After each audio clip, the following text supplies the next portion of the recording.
tonight, but my real reason for being here is to listen to you. Now, if you have questions, I'm happy to try to answer them, and they can be on any subject, and I'll do my best to answer them, but if you just want to tell me something, that's okay too, because I work for you.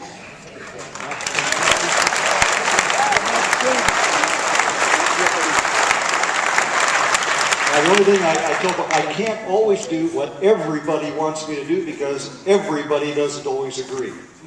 But I've got to listen carefully to what everybody tells me. Usually it teaches me a lot, and it does make for a better ability for me to do what all of the people of Arizona would like me to do back in Washington.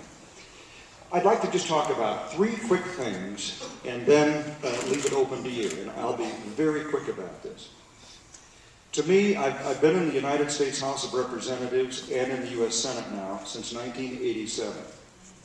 The most dangerous piece of legislation that I've ever had to deal with during my time in the Congress is the health care legislation that we've been debating over the course of the last year.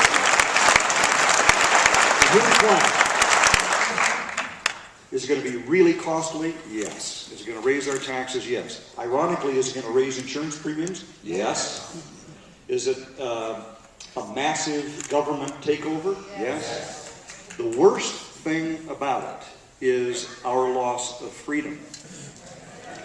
Ultimately, because of the way these bills are written, health care will be rationed.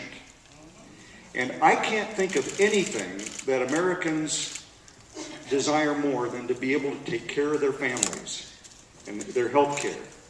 And the last thing they want is somebody from government telling them what they have to do or that they can't get something that they have worked all their life to enable their families to have, to provide good health care, have the government come in between you and your doctor. Those kinds of things are the ultimate in loss of freedom, it seems to me. So the government disables you from making the decisions you think are most important to take care of the health of your family. Can you think of anything worse? That's why, because that's what this legislation does, I oppose it with every bone in my body, and I will continue to do that.